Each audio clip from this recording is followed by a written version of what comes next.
허은하 대표는 정책 현실을 인정해야 될 것 같고, 이건 대통령 선거를 앞두고 있고 이준석 대표의 지분이 큰 당이고 난 이준석 대표 때문에 당대표가 됐다, 이걸 인정해야 될 거고, 이준석 대표는 허은하 대표가 본인 마음에 안 들지 몰라도 저 당 안에 있을 때, 고립되어 있을 때부터도 그래도 자기 편을 들어주고 응원해줬고 이까지 같이 나왔고, 적어도 다른 건 모르지만 이번에 뭐 비례대표 달라고 와서 몇 시간 동안 울었다, 이런 얘기는 하면 안 되죠. 그 인격에 관한 문제인데, 그거는 사실에도 절대 바깥으로 나가면 안 되는 거예요. 그보다 더한 사실을 알고 있어도 말하면 안 되죠.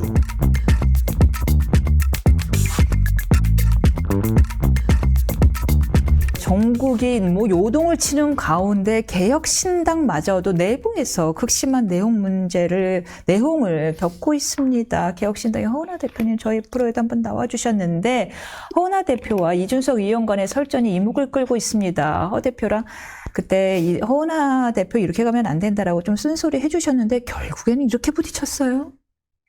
그럼 뭐 제가 어떻게 해결해야 될까요? 내부를 잘 모르니까.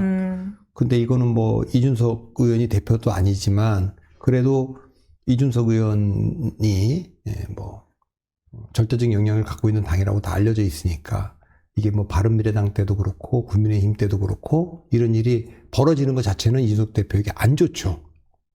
허은하 대표는 어쨌든 그 본인이, 제가 한동훈 대표가 될 수 있었던 거는 윤석열 대통령의 뜻과 다르더라도 윤석열 대통령이 아니면 어떻게 법무부 장관이 됐으며, 법무부 장관이 아니었으면 어떻게 비대위원장이 됐을 것이며, 비대위원장이 아니었으면 어떻게 대표가 됐겠어요. 허은하 대표가 개인적인 역량으로 저 당대표 자리에 갔다고 생각하지 않습니다. 그건 이준석이라고 하는 것 때문에 간 거지.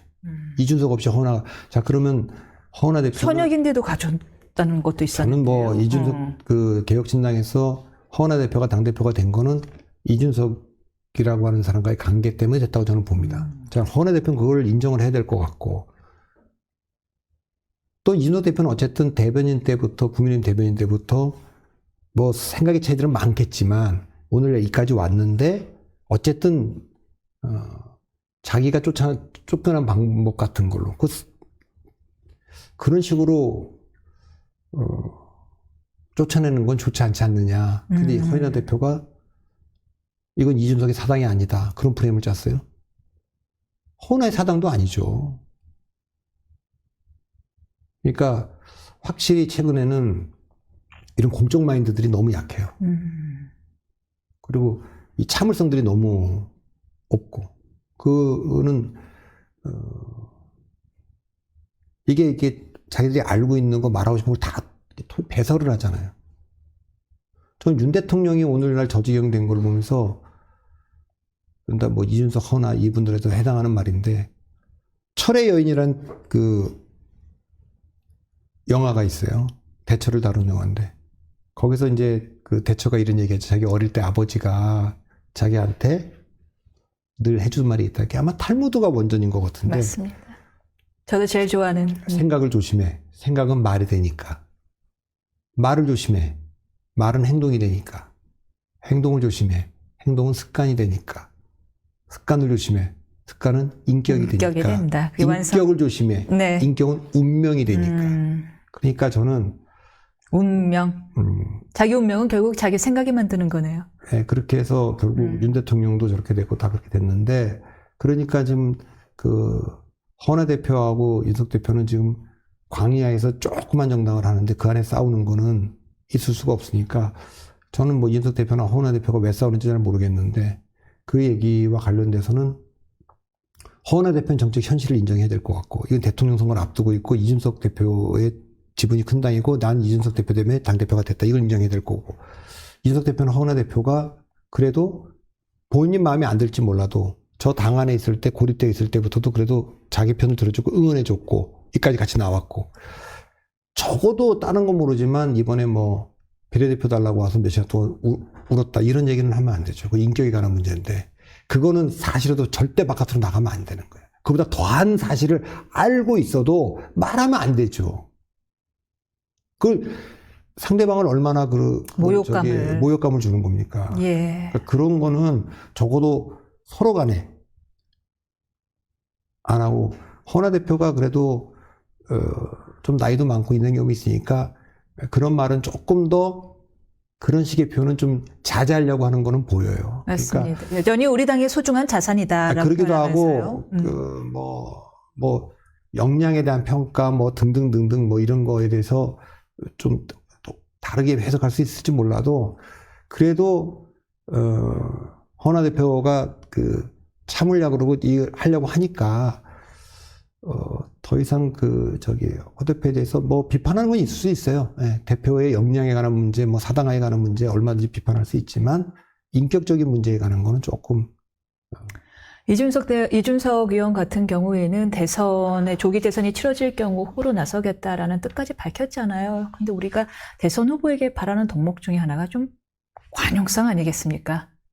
그게 뭐 근데 네, 물론 매우 영민한 사람이라는 건 모두 다 알지만요. 저도 근데 옛날 사람이라 옛날 스타일인지 모르겠어요. 이게 새로운 트렌드인지 잘 모르겠는데 저는 여전히 그래도 아무리 스마트폰 시대가 됐고 가벼운 시대라고 해야지만 가벼운 시대죠. 그 다니엘 부어스틴이라는 유명한 사람이 있어요. 그분이 아주 오래전에 쓴 책이에요. 이미지와 환상이라는 책이 있는데 그분이 재밌는 표현을 써요. 그 옛날 얘기인데 몇십 년 전 얘기인데 근데도 이랬어요. 옛날에는 위대하면 유명해졌지만 뭐 징기스칸이고 알렉산더고 다 유명해졌잖아요. 그래서 신문이 있으니까 방송이 있으니까 위대하면 입으로 다 통해서 간다. 요즘은 유명하면 위대하다고 믿는 시대다. 그러니까 뭐 유명하면 기술자들도 일론 머스크나 샘 올트먼이나 젠슨 항이 뭐 철학적으로 뭐 대단한 사람들인 것처럼 떠받들잖아요. 김호준이 뭐 유명하면 뭐 모든 것 그렇지 않아요. 그러니까 우리가 정치에 대한 건 역사에 대한 건 이거는 이 통찰과 성찰을 갖는 건 대단히 어려운 겁니다. 옛날에 뭐 인문학에 대해서 굉장히 가볍게들 뭐 그냥 뭐 그리스 철학 얘기 막 하는데 헤겔한테 물었어요. 철학이 뭡니까? 철학은 철학서라고 얘기했어요.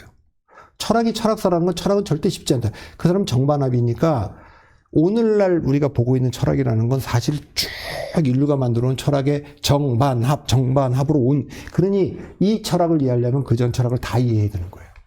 그냥 나온 게 아니에요. 철학이 어려운 건 그 본질적으로 어려운 거예요. 물리학 본질적으로 어려운 거예요. 수학 본질적으로 어려운 거예요. 인문학 어려운 거예요.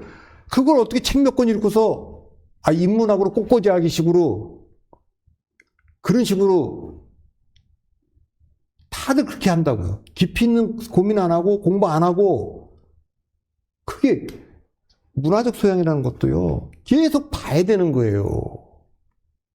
역사 공부해야 되고 문화한다. 미술이든 음악이든 그걸 계속 듣고 봐야지 생기는 거지. 그거 안 하는데 어떻게 생겨요? 그 아는 척 하는 거지. 깊이라는 건 그거는 자기들이 그걸 열심히 계속 해야 되는 거기 때문에 어쨌든 저는 지금 뭐 개혁신당 같은 제3당을 늘 응원해 온 사람, 저는 30여 년 동안 해방 전후에 그 제3지대 여운형의 그 제3지대부터 제3지대를 극단적인 역사를 갖고 있는 나라고 대립의 역사니까 응원해 왔던 사람으로서 좀 속상하죠. 허은하 대표 제가 뭐 이 정치권에 들어오기 전부터 그 예라고라고 하는 회사 할 때부터 아는 분이고 이노 대표도 제가 내가 뭐 중소 파파라는 진짜 욕도 먹어가면서 내가 응원도 많이 해줬고 근데 그렇게 싸우면 안 되죠. 그건 제가 잘 모르는 입장에서 더 이상 코멘트는 좀 어려울 것 같고요.